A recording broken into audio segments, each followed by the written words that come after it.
You're listening to Children of the Watch. I'm Mac Lacey. And I'm Alex Maxwell, and today we are preparing for the release of Maul Shadow Lord, the highly anticipated Star Wars animated series, debuting on Disney Plus April 6th. That's a week away from now. And if you're new to our podcast, we break down every single episode of Star Wars television scene by scene to analyze the story, find comfort Easter eggs, and explain how it all connects to the larger Star Wars universe. And I cannot wait to do this episode. It's everything you need to know before next week when Maul Shadow Lord comes out. This is going to be such a fun episode, Mac. Yeah, absolutely. Up top, we're going to be running down a little bit of the history of Maul. That's going to be kind of the first half of the episode. I'm so excited to get into that. We're not going to focus on the stuff that we've already covered at length, like what happens on screen in the Clone Wars and Rebels as much. We'll touch on it briefly. Yeah, but we'll touch on it. We're really going to focus on, I think, like the more unknown hidden origins of Maul and a lot of the early experiences that crafts him into the character that we know and love. We're going to get into his like psychology and stuff like that. And then in the second half, we're going to be talking about Maul Shadow Lord specifically. And we're going to be talking about, you know, everything we kind of already know from trailers or show descriptions. We're going to be running down the characters we expect to see, and then we'll be giving a little bit of our predictions and all that kind of stuff. So basically, this is your one-stop shop for getting ready for Maul Shadow Lord. Dude, I am so ready for this show. And then, you know, before we jump into this, you know, of course, The Mandalorian and Grogu is coming out really, really soon, but this is like a great primer before The Mandalorian and Grogu comes out, just kind of getting you back in that Star Wars mode. Maybe you've been on a break for a little bit since the last Star Wars thing, and now you're back. We're here. We're doing this. It gets you in the right mindset. I can't wait to dive into this show. You know, it's going to be fast. It's going to be quick, but we're going to be there after every single episode because you're getting 2 episodes every week, and we'll be there to break it down scene by scene, go over all the fine details, give our predictions, all of those things. We're going to be doing that starting next week. It's going to be such a fun time. But I just got to say, you know, being a child of the prequels, the prequels hit me when I was literally, when the Phantom Menace came out, I was 9 years old in 1999, right? I was the perfect age for the Phantom Menace. It felt like it was made for me. And in many ways, you know, I think that's what George Lucas's aim was of like, oh yeah, we're going to reorient this towards children again because that's what it's all about. Of course, everyone can enjoy it, but man, I remember the first time seeing Darth Maul, even in a trailer, like when we had dial-up internet and we downloaded that trailer off StarWars.com and it took like all day to download. You would watch like 10 seconds and it's like, okay, we gotta wait 2 more hours to download the rest of this. You know, and so like when he like looks up with the hood and just the way he looks, number one, just drew me in of like, what an incredible character design Maul is. But then, you know, when you see him in the movie, he's so mysterious. He's so cool. He's a great fighter. But we don't really get to know him as a person. It's not until the Clone Wars that when they bring him back, they make that decision, let's bring him back. We really get into the character of Maul and who he is and all of those things and dive in deep into his history and realize he is a really layered character. And so much so, Mac, I feel like he is my favorite dark side user of all time. Wow. I mean, the competition is insane. So Maul is up there for me. You know, like you, The Phantom Menace is basically the first movie I remember seeing. I think it's the first movie I actually was in the theater for. I had the Taco Bell toy that was Maul on his speeder that you pull it back and it goes forward and stuff. So yeah, I can't wait to dive into Maul and you know, I think we're going to get into some stuff that most people listening may not know about him too. We're going to be pulling from all kinds of, you know, auxiliary sources, comics, and in-universe, you know, guides and things like that. So it's going to be a fun time. All right. Well, I think we should just go ahead and do it. Let's jump in to the history of Darth Maul. Where did he come from? Who is he? Mac, you want to lead this, brother? Sure. Yeah. Let's do this. So basically, we got to start our journey on Dathomir. It is the home of Darth Maul. Maul was born. He was born a Night Brother on Dathomir in the year 54 BBY. So that's about 54 years before the events of A New Hope. Just to kind of explain that. So Maul's are about 54 when Luke is blowing up the first Death Star. Oh wow. Yeah. So basically, to explain the Night Brothers a little bit, they're a warrior clan that's on Dathomir. They're separate from the Night Sisters. So the Night Sisters don't allow them to join their clan or like take part of any of their rituals or anything like that, know any of their secrets. And just to clarify, the Night Sisters are the witches of Dathomir that we see in the Clone Wars, but also in Ahsoka. We're going to see more of them in Ahsoka season 2. These are the witches. So you're saying that the Night Sisters and the Night Brothers are kind of two separate clans. Yeah, they're separate, but they're related. The Night Sisters have actually kind of subjugated the Night Brothers. The Night Brothers are their servants, their bodyguards, even like breeding stock, if you really want to get into the physiology of all that. But I think one thing I learned in the research for this was that the Night Brothers started actually as a group of criminals who were exiled from Iridonia. Really? If you see Zabraks around the galaxy who don't have the tattoos and stuff like Maul, but they've still got the horns around their brow, usually are kind of some different colors. Most Zabraks hail from Iridonia. Yeah. That's like the species' home world. But then basically Dathomir is kind of their Australia. It's like a penal colony for Iridonia. That's how the Night Brothers started. A bunch of male Zabraks get shipped off in a way like, hey, can't have these criminals here. But that's also why the Night Brothers have this kind of aggressive grit to them. It's in their past. Yeah, they're coming from like pretty hardcore stock already. Yeah.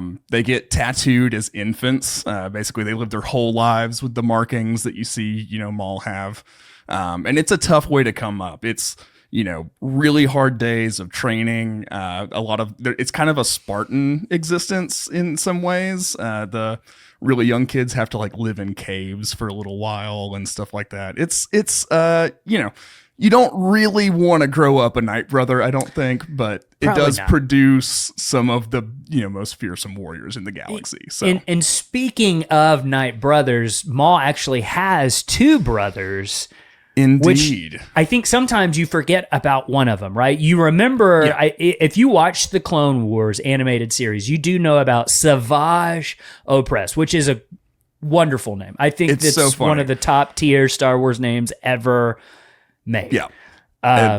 Savage Opress, but It's just, Savage. he's savage, but like you say it like a cologne. Savage. Savage.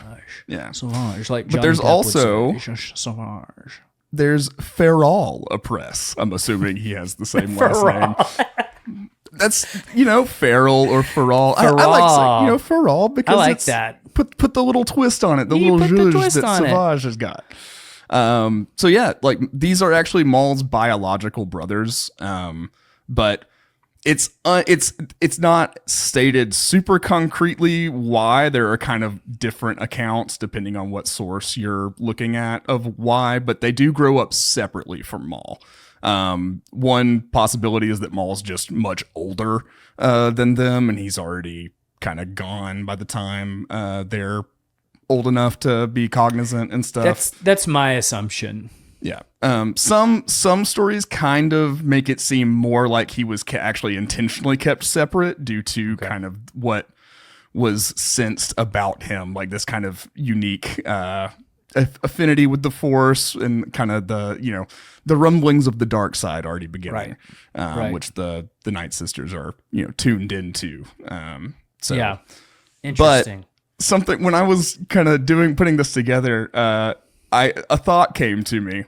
Yeah. Maul in Rebels, he states in one of the episodes with Ezra, he states that he probably had a name that like a real name, not his Sith not name Maul. given to him by Sidious, but a real name, but he's long forgotten it. So I want to posit the question to you, Alex. Sure.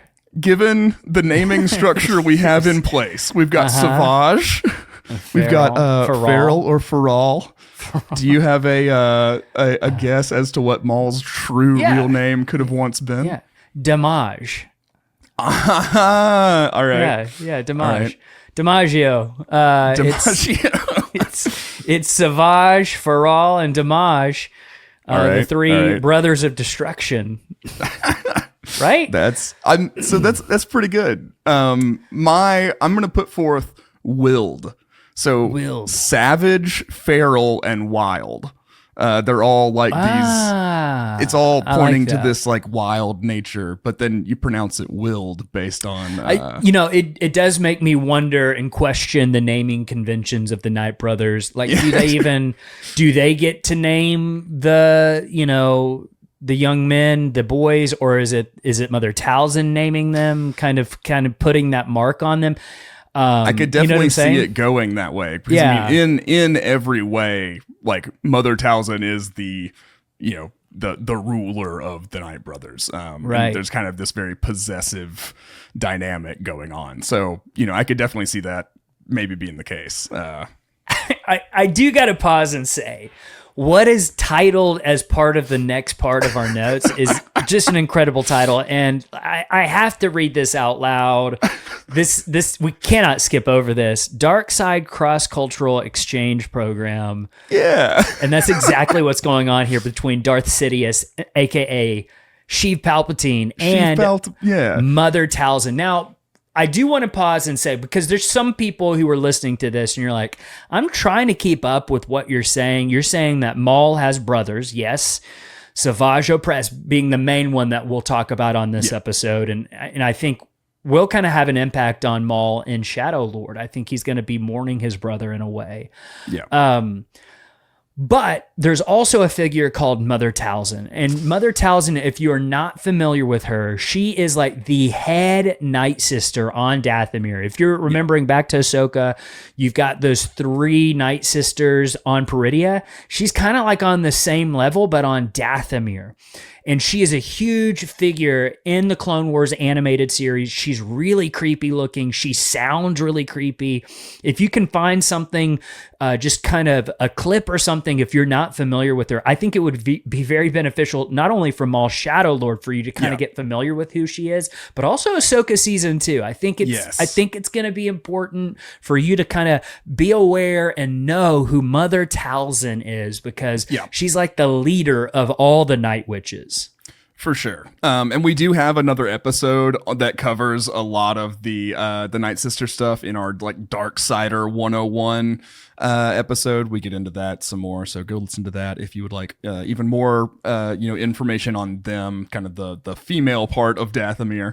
But yeah, Mother Talzin is the both like spiritual and kind of municipal leader on Dathomir. I mean, she's in charge, she's calling the shots.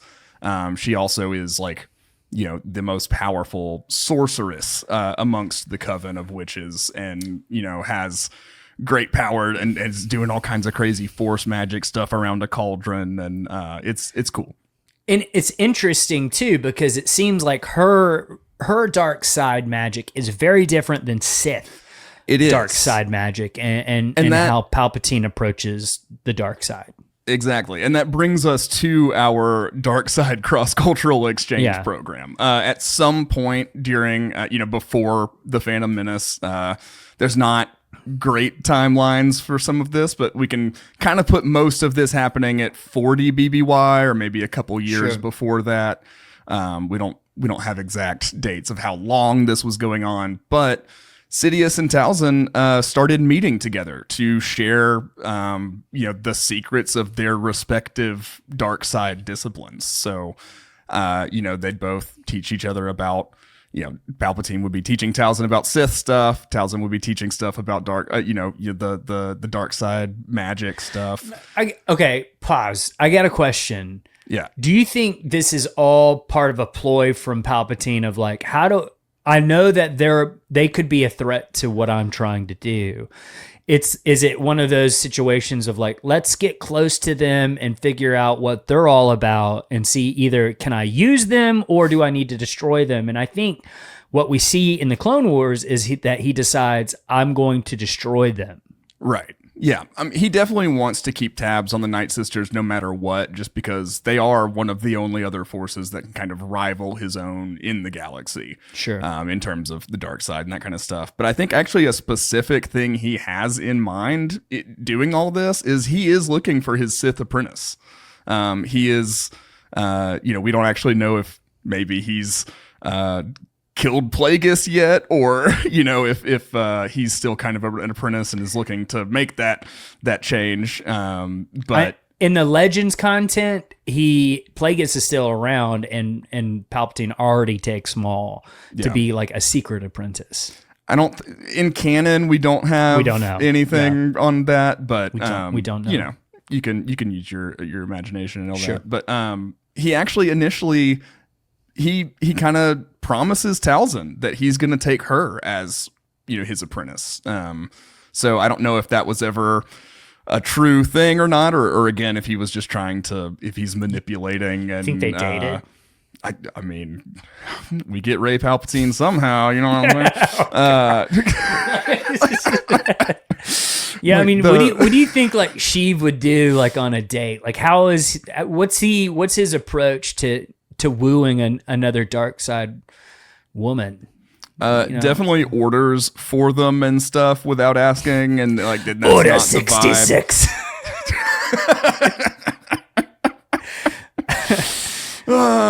He's at McDonald's and he's got 66 on the receipt. Yeah. Yeah, that would that's exactly what happened. That's why he names it Order 66. It was a huge moment between him and Talzin at Chick-fil-A. They had a falling out, as we all do. They broke up in the Chick-fil-A parking lot on Dathomir, and he had in his pocket. I mean, he had in his pocket the receipt, and on it said Order 66. That is why he named it Order 66.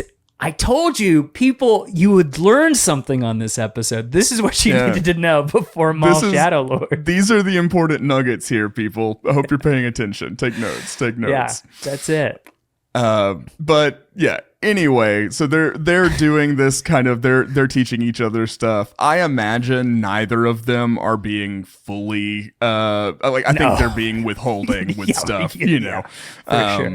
It's they're trying to play each other. This is the game that Darksiders do. But anyway, basically he's promised Talzin that he's going to take her as his apprentice, but Maul is around, just kind of as he's just a night brother around, and Palpatine actually kind of notices him and senses this growing anger and kind of thirst for more, and he kind of actually singles Maul out early, and we know that in 40 BBY he takes Maul as his apprentice. Now, yeah, basically, pretty much. Now the next part we're going to get into is interesting in its canon status, because it's coming from canon material. What I'm about to talk about comes from Star Wars myths and fables. Okay, but those are myths and fables. Exactly. Yeah. So it's a canon book that, like, at some point, this story was told in the Star Wars galaxy. That is the most canon we can really count on. Right. So take all of this with a grain of salt, but I think it is definitely worth getting into, because I think thematically it all really aligns with Maul. There's an unwilling apprentice is specifically the story, and it's actually only in I think the Galaxy's Edge edition or something. So it's only in a specific copy of the book too. You can only get it on Batu. For some reason, they love to tell that story on Batu. I guess so. I don't know. It's a favorite. Yeah. Okay. They really like Dathomirian ghost stories and stuff. But So basically, here's where we'll get into the semi-canon story. Sure. So at this point, Palpatine doesn't take Maul as his apprentice yet. He actually orders Talzin to have Maul live with this like Night Brother keeper, who's like kind of half jailer, half drill sergeant, just terrible. And he's got a couple of terrible brothers or sons as well that are brothers. Okay. Stepdad. Yeah, and they're really like it's the typical like Cinderella kind of deal. They're subjecting him to all kinds of cruelty, torture, and just all that kind of stuff. And the whole time, the purpose behind all of this is Palpatine wants, Maul doesn't know that Palpatine has ultimately ordered this. He just knows that Talzin has sent him to this place. So it's to kind of break that bond that he has with Talzin in order that Palpatine can break them apart. But basically, there's this thing called the selection in Night Brother culture, and it's like a ritualistic trial thing. It's sort of it's like a ritualistic trial thing that can be held at different times for different reasons. We actually see Asajj Ventress hold a selection in the Clone Wars. Yeah. I remember that. Yeah. But so Palpatine comes to Dathomir kind of in disguise, kind of hidden, but he calls the selection, saying that there's this rich traveler who's looking for like a warrior apprentice, and the winner of this gets to be that. Maul's keeper, like his jailer, prevents him from taking part, which of course enrages Maul because this is kind of Maul's ticket out. And so he's stuck in like a literal cage in a house kind of deal. And he uses the Force to break out and make his great escape. And he ends up like coming to the selection, even though he was forbidden, and he force chokes the keeper and the two sons. Noise. That's terrible. It's terrible. It's terrible all the way down. Sure. It's the origins of a Sith Lord, Yeah. But so Palpatine sees that and is, obviously he's pleased, he's intrigued. That's kind of Maul winning his ticket in.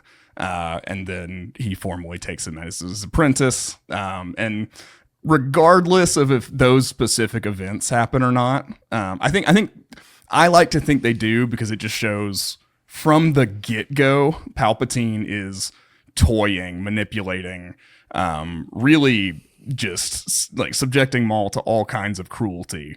Yeah, all sounds like it. Make him this, just this like engine of hate, basically. Yeah.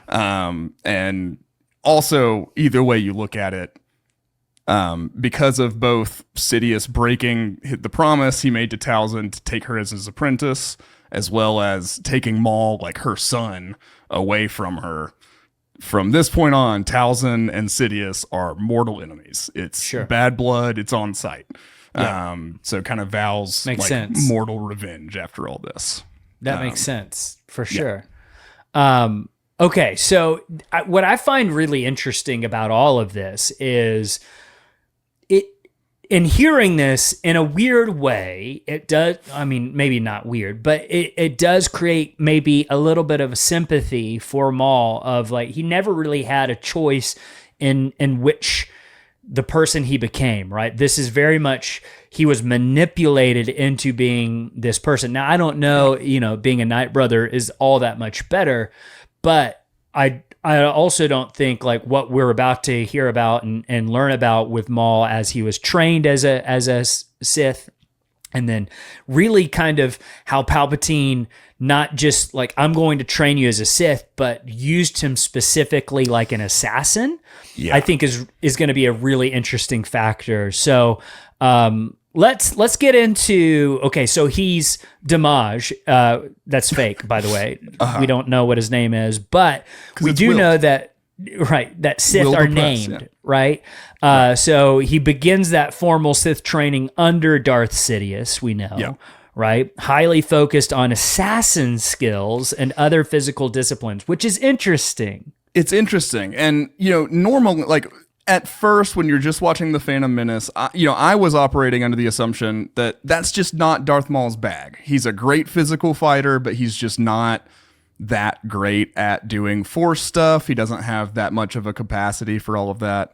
But that's not the case, because we see him doing some crazy feats later, especially in Clone like the Wars Siege finale. of Mandalore. Yeah. So like that's not the case. To me, it indicates that like Palpatine specifically is only training him in physical arts, like physical combat with weapon and all of that.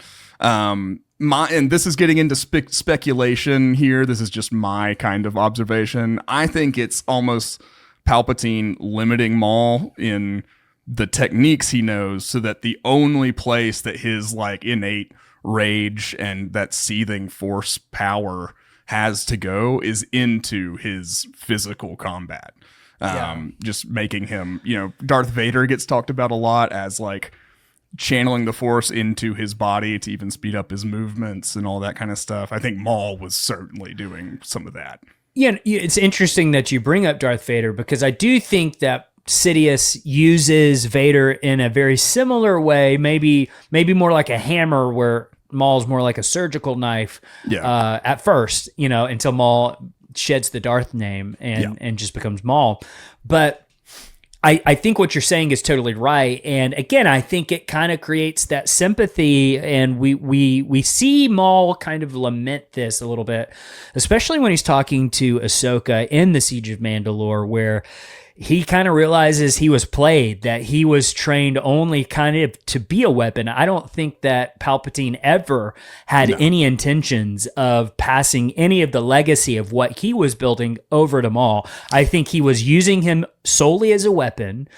And then like whenever that weapon was finished, he would discard him. Now, I think we could speculate that he probably was building him to be like that leader of the Separatist until what happened, right? Right. And so he had to find somebody else, and that person actually ended up being kind of better for a political movement with Dooku. Yeah.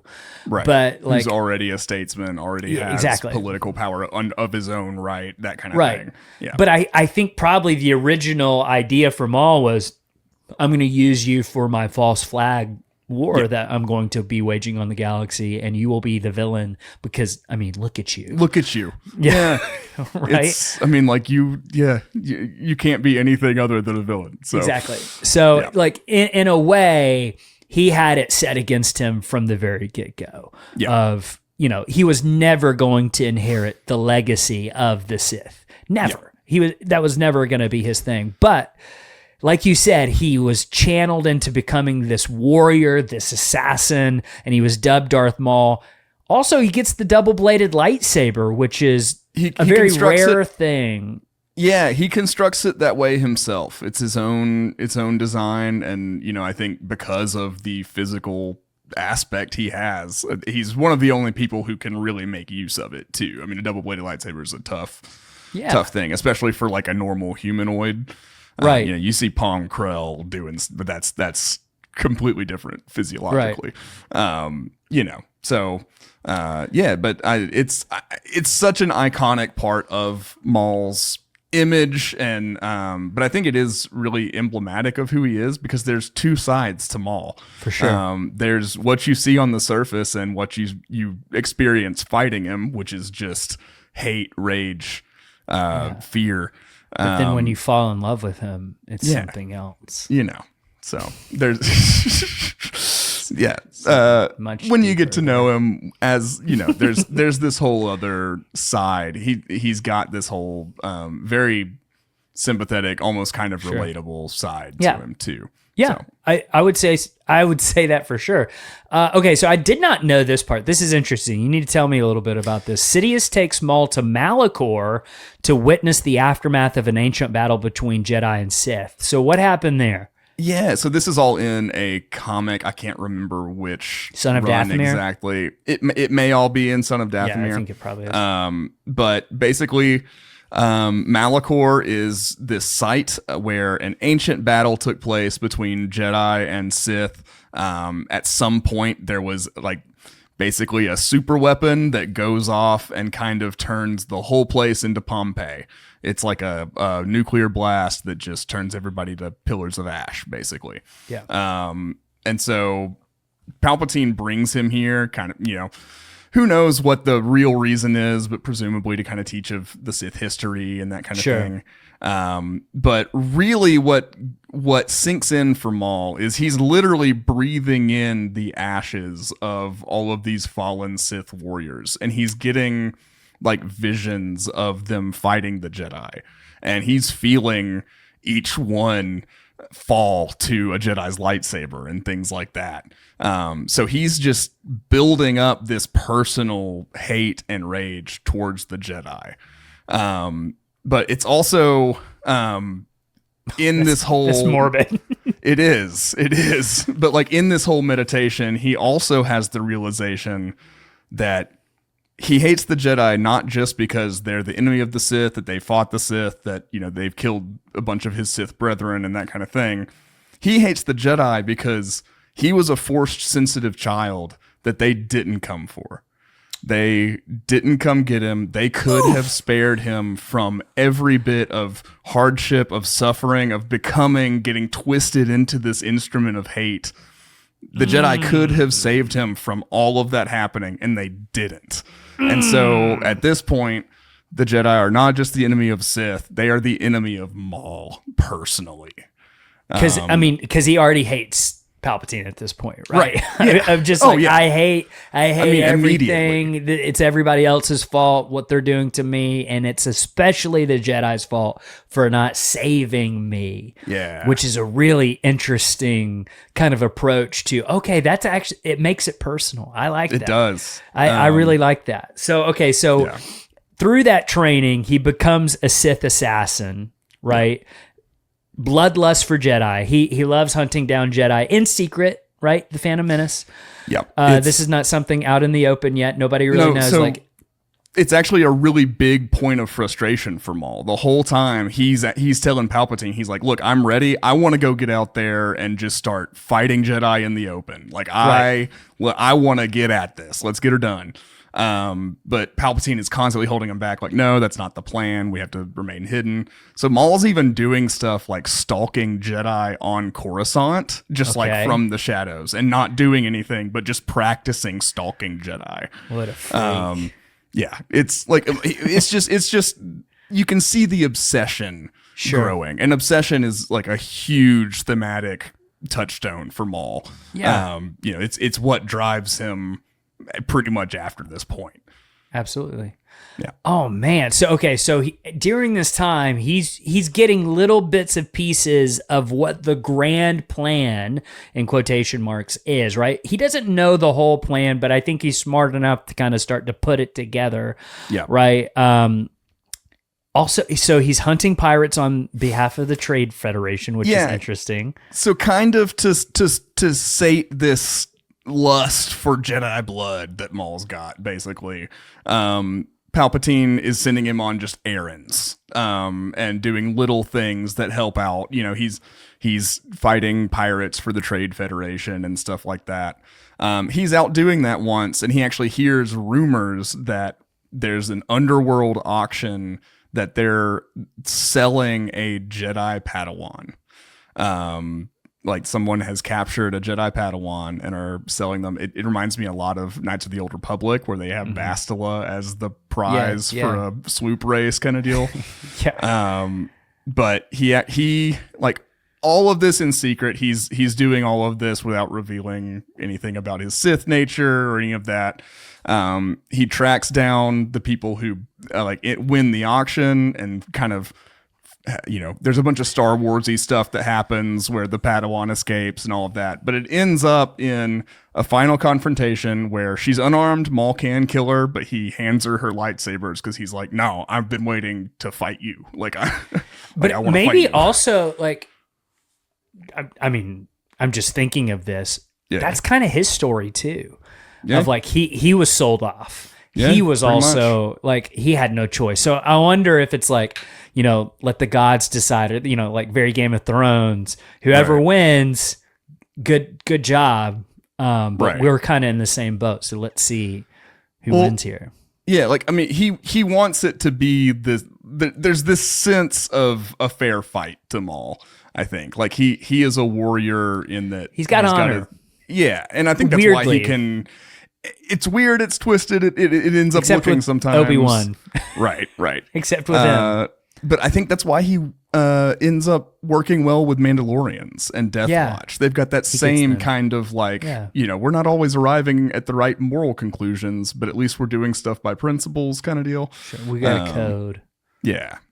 And he's big into the Sith code. So so that kind of takes us up to the Phantom Menace, right? Well, and, one other point is that even during this time, even before the Phantom Menace, he's already doing things with crime syndicates. He's already organizing cartels to as a front for Sith business. Palpatine that's huge, Palpatine kind of teaches him how to do that, and that's actually tactics that he learns under Palpatine's tutelage. And Shadow Lord.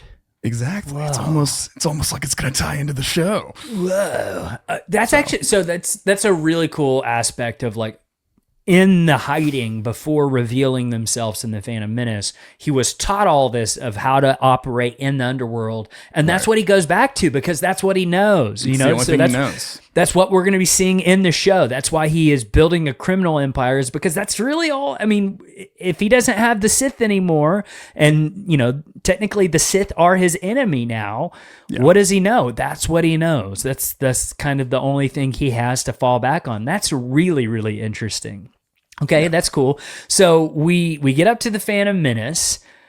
Palpatine's grand design is set in motion. We know this from the movie, right? He says, "At last we will have our revenge," right? It's like one of the only things he says in the movie. Yeah, he's just like, "At last, I get to fight some Jedi. That's all I've wanted."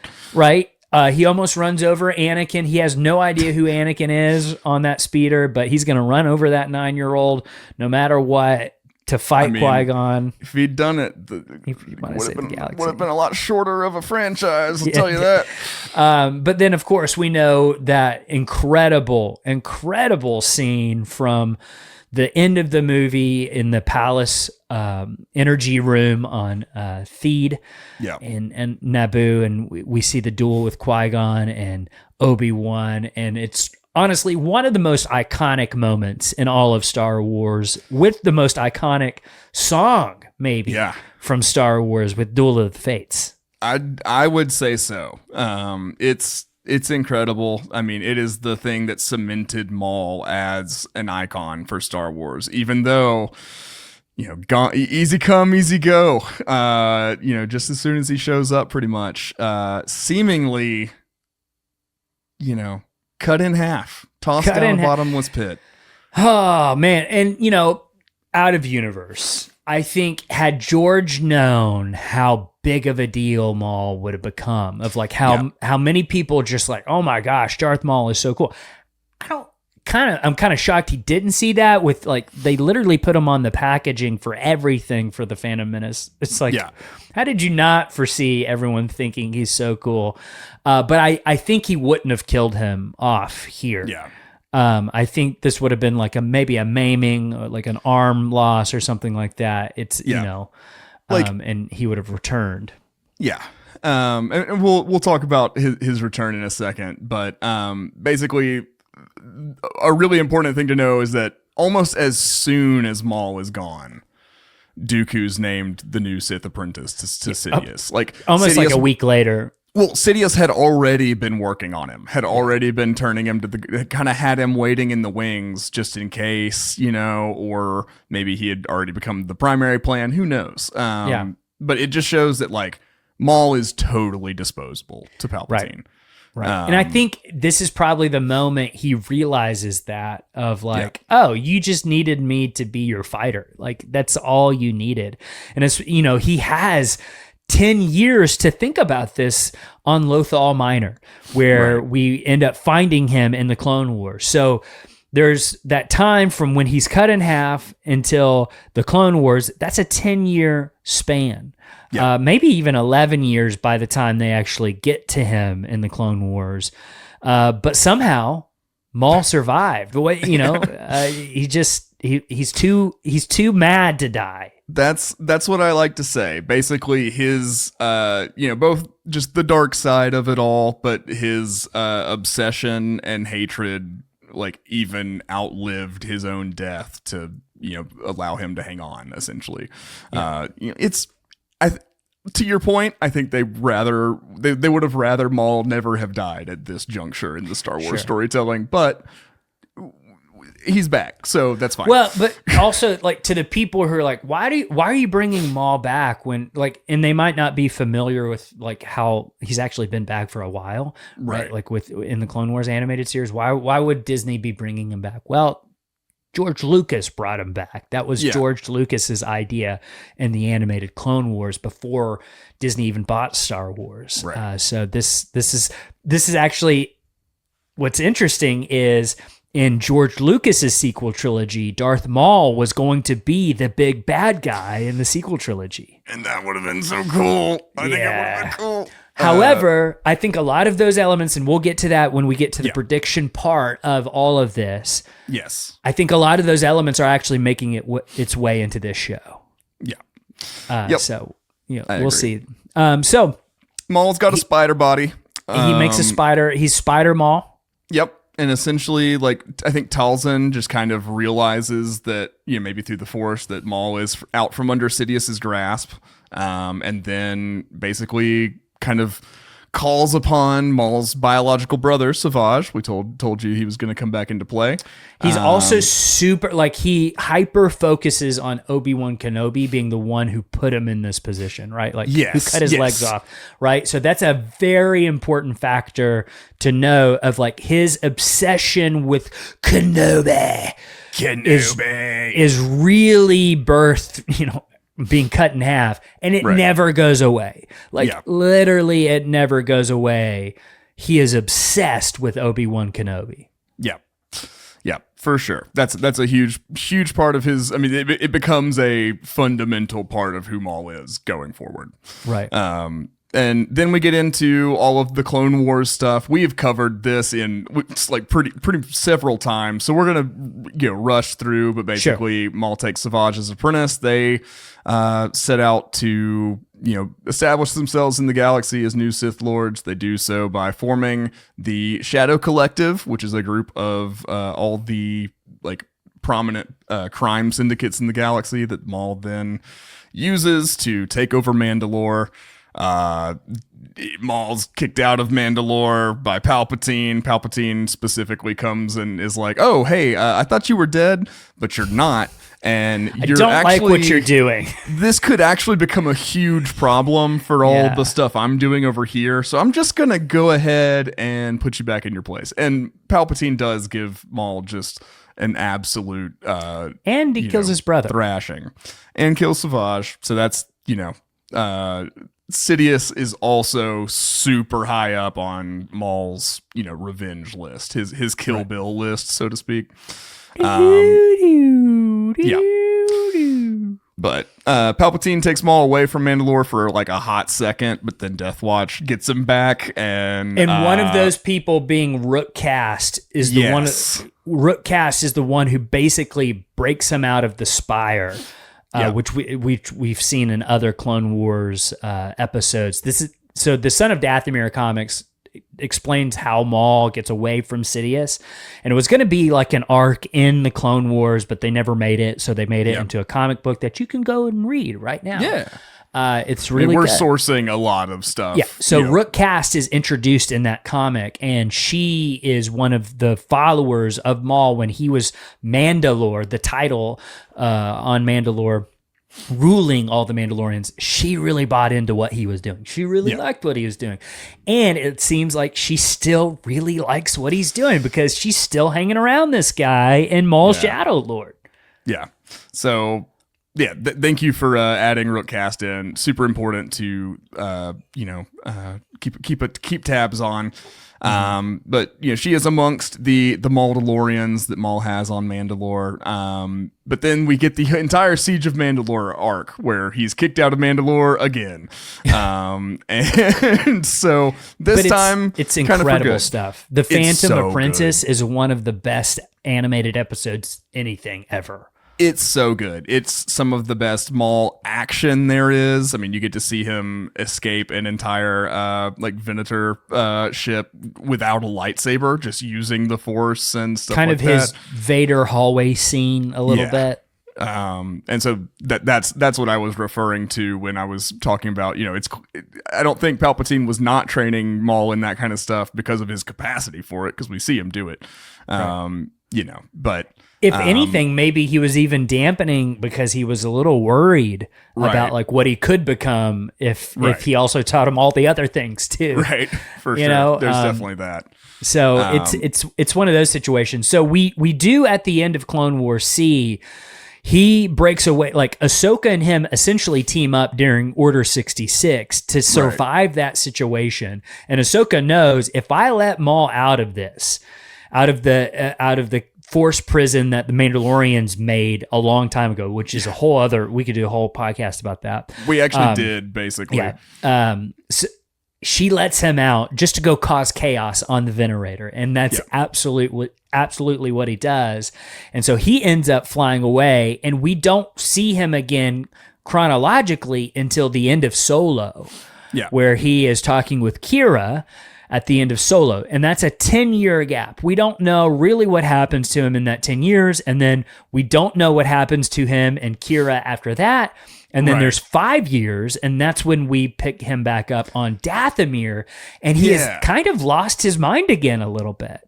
Yeah. Well, I guess on Malachor.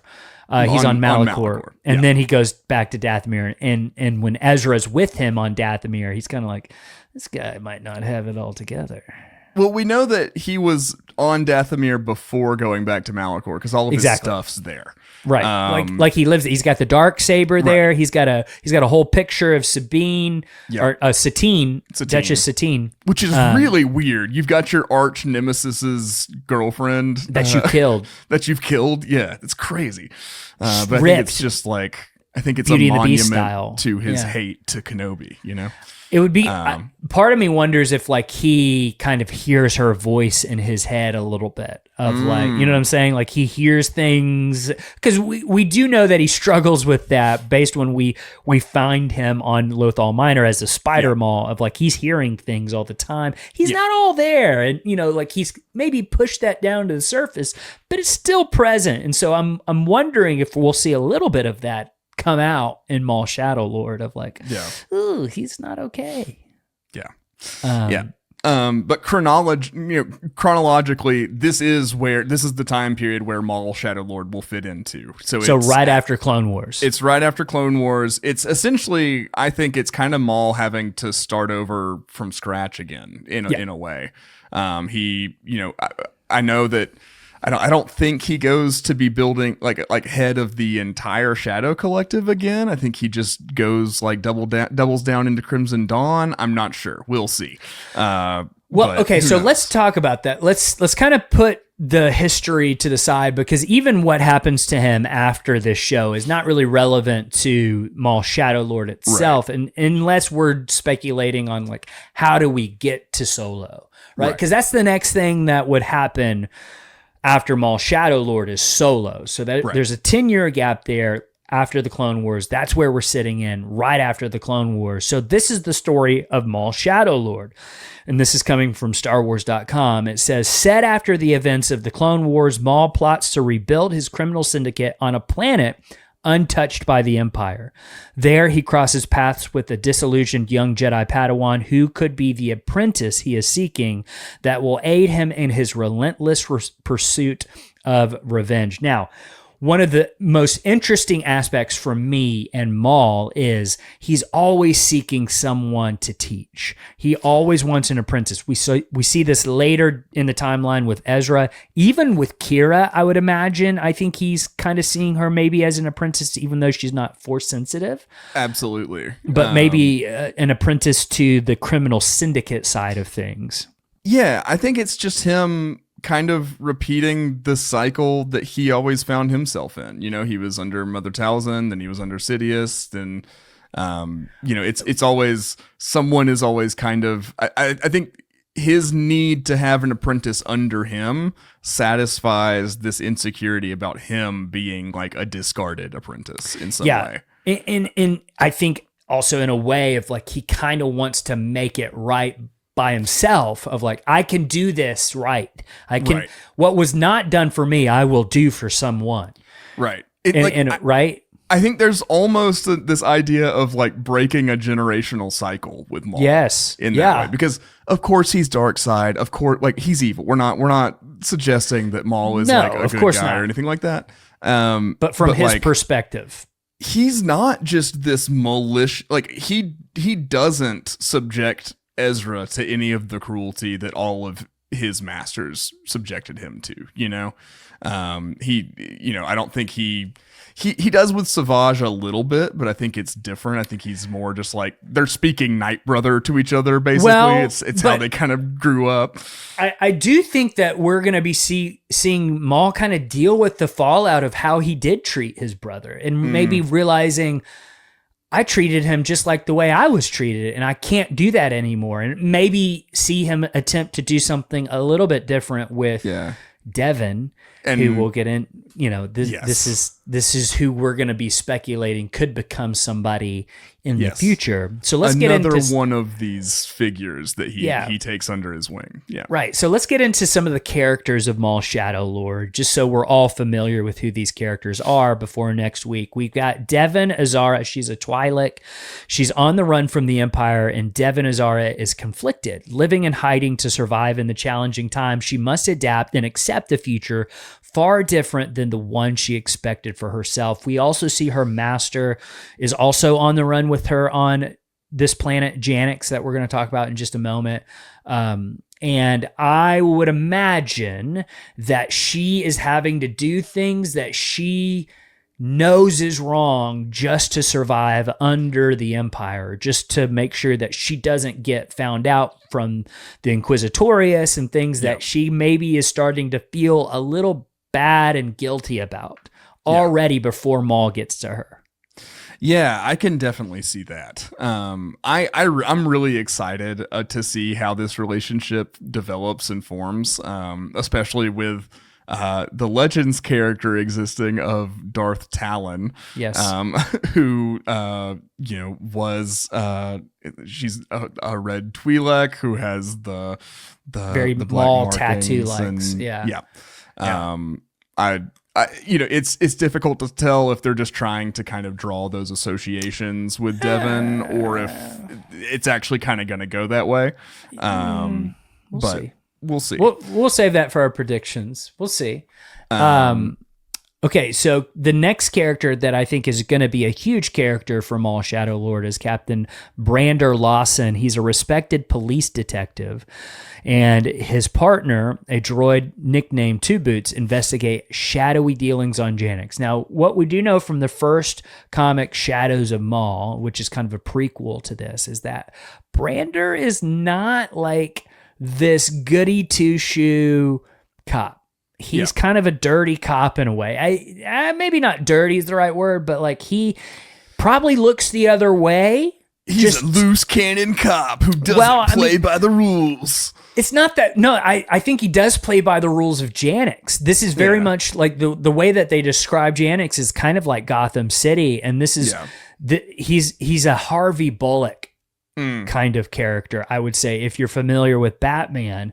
He's doing his job, but probably not the way that, you want your good guys to do the job, right? You don't want to hear about this, right? As long as everyone stays safe, okay, I guess it's fine, but it's one of those type of situations, I think. Yeah, that makes a lot of sense to me. I like the Harvey Bullock comparison. I am familiar with Batman. I've heard of him. I'm Batman. And then we've got Two Boots, who is the police droid TB02, or Two Boots for short, is unique among the law enforcers of Janix, deeply loyal to his partner, Captain Brander Lawson, with whom he investigates shadowy dealings. Two Boots can be recognized by his unique footwear, a pair of boots. New boot goofing. Yeah, you know, a droid that wears boots. I like it. Okay, let's talk about the setting of Maul Shadow Lord real quick. Yeah. The world of Janix exists beyond the core, a planet that has largely escaped the attention of the Empire. Self-governed by democracy and the local law enforcement, Janix is a fragile balance of crime syndicates and gangsters operating with tact peace accord upheld by the underworld for their own business interests. So this is, like, again, they very specifically said that this was a little like both Metropolis and Gotham City, where to me that sounded like, if you're familiar with any of the expanded universe, the old Legends material before Disney bought Star Wars, it sounds like Terrace.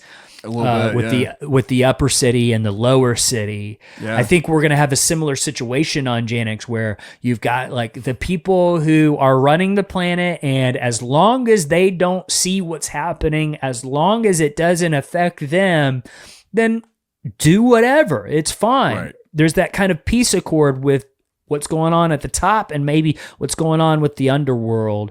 And so, like, it's honestly, it's a place right for Maul. Like, this makes sense why Maul is going here.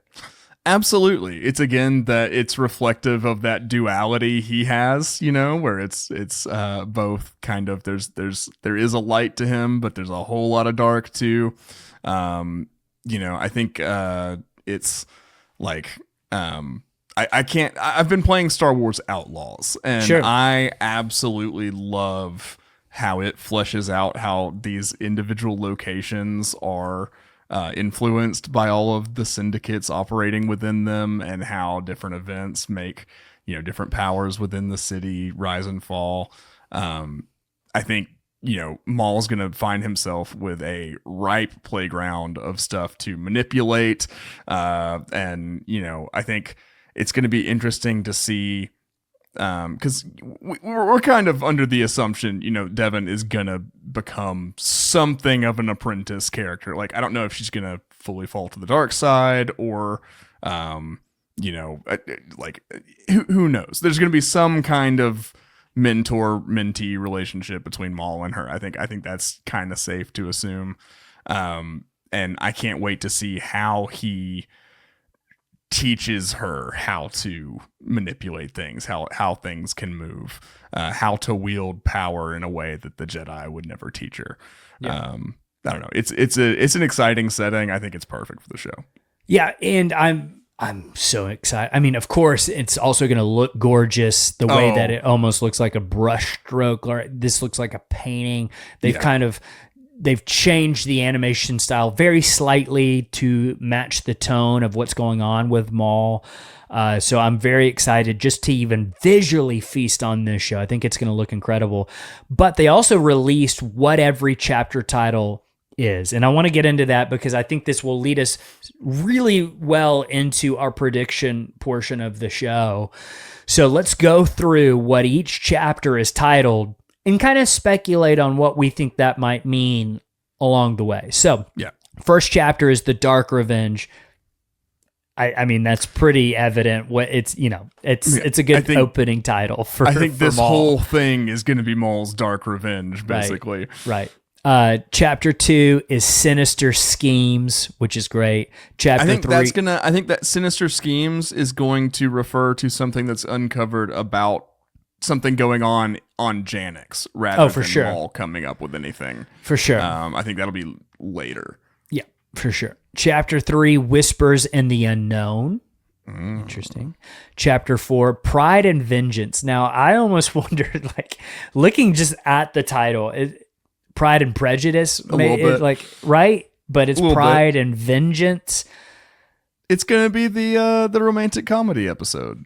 It's where Palpatine and Talzin get back together. Yeah, exactly. At Chick-fil-A. And, you know, they just run into each other. They're like, oh, hey, it's been so long. It's how are you kids? The conversation ends with, like, it was really good to see you. It was so you know, good to see one of those.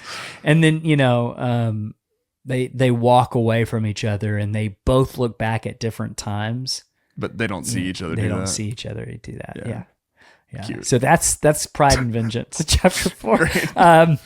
Chapter 5, I think, is not a lot to speculate on this one. Inquisition. The Inquisitors are coming to town. Oh, for sure.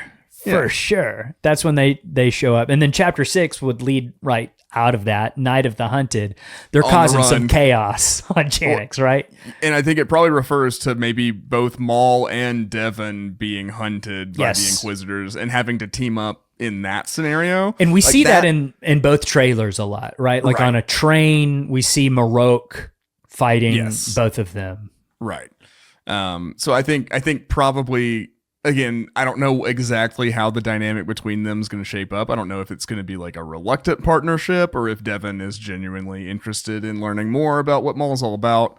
But I think, them having to go on the run from the Inquisitors is for sure going to cement whatever that relationship is. Yeah, and so the latest trailer of Maul that came out almost was cut like a horror movie, like the way that it was, especially from Devon's perspective of like, it's almost this dread that she cannot avoid. Like she is trying almost to like, I don't want to be evil. I don't want to do these things, but it seems inevitable for her. Yeah. And Maul is coming for her, whether she likes it or not. And it's, I think, from her perspective of just kind of, is she going to give in? Is she going to give in to the dark side? Is she actually going to do it? And this title, Chapter 7, Call to the Oblivion, kind of speaks to that for me in terms of I could really see Devon's character make a big major decision around that. And, that kind of fits, if we're looking at how many episodes are left after that, kind of fits around that of, I could see Devon making a major decision of, am I going to follow Maul? Am I going to become his apprentice right now or not? Yeah. And I think that's, that title really focuses on this. Now, Chapter 8 is a deep cut, and our friends Sky Talkers, who were just on with us last week, they pointed this out over on their social media accounts. Chapter 8 is called The Creeping Fear, and this was an April Fool's joke. Back when Revenge of the Sith was coming out, they were saying that this is what the title of Revenge of the Sith was going to be, The Creeping Fear. Some people hated it, some people loved it, but they're obviously like bringing that back here. Kind of leads me to speculate, does this indicate the creeping fear Vader? Possibly. There's no reason I think that Vader couldn't show up in the show. I don't know. So I think we are 100%. We're 100% going to get a Maul versus Vader at some point. I don't know if it's going to be season 1. Yeah. Also, I'm trying to remember if Rebels does anything to sort if they've met or not. Yes. Well, so in the season 2 finale of Rebels, when Vader shows up, Maul is terrified. He's like, we have to get out of here right now. I almost think that indicates they've met before. Yeah. Oh, for sure. Yeah. Cool. And Vader owns him.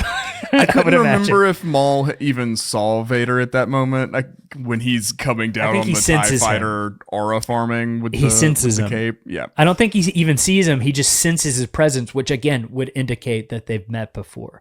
And it did not go well for Maul because not many things terrify Maul. I think Vader can do it though. Yeah, Vader's the guy that do it. So maybe Chapter 8 something. The only reason is because it was the rumored title for Revenge of the Sith, and that's all about Anakin Skywalker becoming Darth Vader. So maybe Chapter 9, Strange Allies, definitely could see Maul teaming up with Devon. Also maybe even Brinder and Two Boots and stuff, like they also kind of all team up to fight the Empire. Yes. Right? I mean, I think Maul will... He's such a unique character because he can walk both the antagonist and protagonist roles, just depending on who the other characters are and what the situations are. So I can definitely see... I don't think he ever does anything truly out of altruism, but he's a character where his motivations can align with heroic characters in a practical way. And they can... work together for a specific purpose, and then call it Splitsville. So I definitely think there'll be a big cross cast team up by the end of it. Yeah, I think so too. And then chapter 10, coming on May 4th with Strange Allies, is titled Finale. I don't know if that's actually what it's titled, though. They could have just said it's the finale. Yeah. We'll see when it actually comes out if that's the actual title. But even just hearing those, letting those kind of mull over in your mind, I think you're starting to maybe form what kind of show this is going to be. And, when we broke down the first trailer, we talked about like, whereas Andor shows you how to fight fascism and, how to rebel in a good way, I think maybe Maul Shadow Lord will show you how to do that in a bad way. Right, in the least productive way possible. Like, because even, the showrunners have been talking about with Maul, like, he is a villain fighting worse people, but that doesn't make him good. Right. And so I think that's important to keep in mind. He is the show's protagonist, but protagonist doesn't mean that doesn't mean hero. Yeah. Right. So, I think that's going to be interesting just to also see if we do see elements of Maul, is there goodness in him? Right? Yeah. Because like Luke Skywalker would say, there's something good in him that could be pulled out. You know what I mean? Like, where is it? Do we see glimpses of that throughout the show? I do think that we will. Yeah. I do think so. Because you've got to do something for the audience to make you be on Maul's side. Right. Like, of course, we're already going to be on his side. We're already on Maul's side. Yeah. But we've definitely tried to do that with this episode as well. Like, we tried to show you the drives behind Maul and what he does and why he is the way he is. And I think when you look at what all, where he comes from, it makes total sense. And, he's even though he's, a villain, a bad guy, he's a super sympathetic, relatable character, I think, too. Yeah. Okay, so let's talk about predictions. We know that Rook Cast is working with him. We know that other Mandalorians are working with him that aren't dressed up like Mandalorians, like when he was in charge of Mandalore. They're just normal-looking Mandalorians working with him on Janix. We also see some Night Brothers working with him. It seems like he's making a huge play into becoming a criminal syndicate on Janix and kind of maybe expanding that from there, like establish one on Janix and then go out from there. Now the question is, and I don't know if we have this answer for sure. I don't know if Crimson Dawn is like a thing yet. Now we do see what's his name? So Drayden Voss is he's around the the little evil bad guy boardroom meeting that Maul has with the Shadow Collective. Right? I think he is. Yeah. So I mean that indicates to me that Crimson Dawn is already a faction. What I kind of suspect is that Maul maybe figures out that like he's been trying to control all of the criminal syndicates a couple times already, and that hasn't worked out. I think he's going to decide, I'm just going to go, full force into one syndicate, which will be Crimson Dawn. And I don't know. Okay, we'll so see how that goes, but here's the information. So after the Clone Wars, Maul secretly took control of Crimson Dawn, but kept Voss as the public leader. So part of me wonders, are we going to see Drayden Voss on Janix? Or, are we going to see him at all in season 1? I think chances are high. I don't think there's any reason why Paul Bettany wouldn't be around. I mean, he's in the fold in more ways than one. So. He's in the Disney family. Right. Right. So... I think that would be really interesting to start to flesh out Solo a little bit of like, how do we get to the end of Solo and Kira being answering to Maul, right? Because all of that is just hanging out there right now. There's various things. Like, honestly, when I booted up Star Wars Outlaws and it just had Kira as the head of the syndicate, I was like, wow, that's the first time I've had that really like confirmed. Like I don't know, just there's so much about Crimson Dawn and Maul's ascent in it, or is I also think Crimson Dawn could end up being more than just the syndicate that we know as Crimson Dawn. Part of me wonders though, like when we see that moment in Solo, I think our mind goes to, oh, Maul's in charge of Crimson Dawn. But what if it's something bigger than that? And I think this is what you're hinting at. What if he's recreated the Shadow Collective at that point, and he's actually in charge of all of them, and he's just getting the leaders to answer to him? So like he's only calling because Dryden Voss answers to him. Maybe the Hutts also answer to him again at this point. You know what I'm saying? Like he puts on a different different gorget every time he gets on because he's got the Crimson Dawn emblem on him in that call. Right. So maybe he just puts on a Pike emblem when he's calling the Pikes. The Hutt clan. Yeah, maybe I don't know. So I think that's what's interesting. Now I don't think we're gonna actually get those answers in season 1. I think season 1 feels very contained about the very early days of Maul trying to do all of this. Yeah. I don't think this is going to be like one of those shows that takes place within 2 weeks or something. Yes. You know what I mean? Like that's definitely what I expect. It's going to be fast.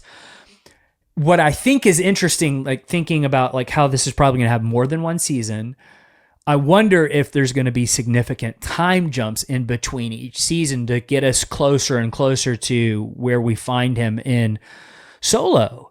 And then you could even like, what happens after Solo? What happens how does he end up on Malachor shirtless, trying to seduce Ezra to the dark side? How did he get there? You know what I mean? So like we could find all that out through the course of this series. I don't think we're going to get there in season 1 though. Yeah. No, I'm with you. I think it's going to be a lot more self-contained with that. We'll get some seeds planted for that story. But I'm with you there. I think it'll be short and sweet. But. Okay, so let's talk about Devin, because I think she is going to be a very interesting character going forward in Star Wars canon. I'm interested to see what happens to her, because obviously it seems like Maul has lashed on to Kira a little bit in Solo. Right. We don't know where Devin is at this point, if she's even alive, 10 years later. And then 5 years later, he latches on to Ezra, trying to get him as an apprentice. So again, we don't know whether she is alive or not. I'm going to assume she is. I'm going to assume she makes it out of this show, because I am going to assume she becomes a version of canon Darth Talon. I do believe that is her path. Yeah. So I definitely think she can't remain an alive Jedi at the end of this show. I think that's not that she can't. And like I don't like Padawans getting killed or anything like that, but like I think there's just between Cal and Grogu and like all these other Jedi who are hanging out, we have so many stories about survivors who have kept being Jedi and like holding to that. I want to see the story of someone in the name of survival, faced with an impossible situation that they never thought they'd have to face, makes a terrible choice to get by. I think that's such a more interesting story than kind of maybe what we were hoping a little more from the Acolyte. I think so. I think I think we could still get that kind of thing going on with Devin. So I'm with you there. I think that if she's just like a Jedi who's alive and in hiding at the end of the show, there's a few too many of those, I think, with the Purge. But lessens what the Purge was, I think. Yeah, maybe she's a little something more by the end of this. I do think she's going to end up being his apprentice by the end of this season. Yeah. But by the end of the series, I think they'll have a split. Yeah. And she's still maybe out there. Yeah, I could see that happening too. The rule of two always resolves the same way, Yeah. So Yeah. But I am super excited for Maul Shadow Lord. This was such a fun time just diving into a little bit of Maul's history. Do you have any other final predictions for anything you think is going to be coming up in the show?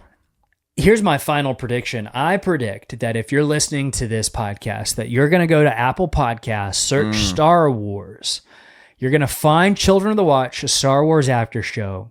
Go give it a 5-star review. Add in the word Dathomir to your review, screenshot it, email it to mandalorianwatch@gmail.com, and you will be entered in to win a Maul Legacy lightsaber set from the Disney store that's priced at $250. This is a beautiful set. It's got his lightsaber, it's got the case, it's got a stand for Maul's lightsaber, and all you got to do is go give us a 5-star review. Help us become the most reviewed Star Wars podcast in the entire world. We are so close, and we need your help to push us there.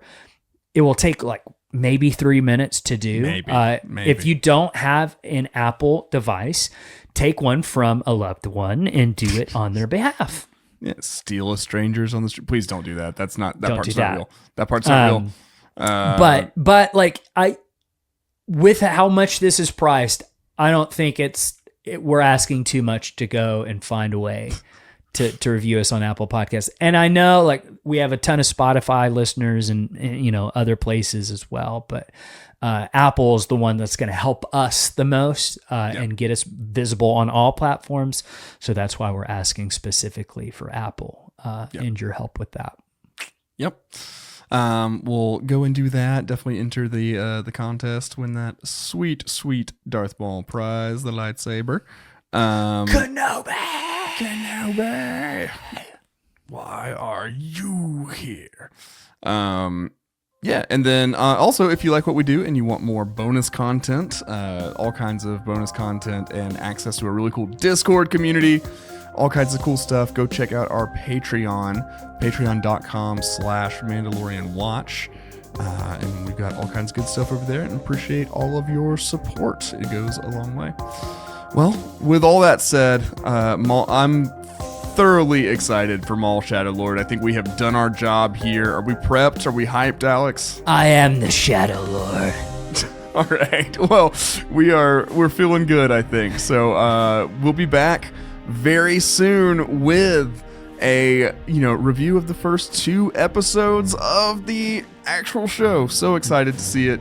Can't wait to discuss Revenge, it all Sinister with you. Schemes next week, man. Yes. Can't wait to share that with you and be engaged in all that cool conversation. But until then, keep the watch.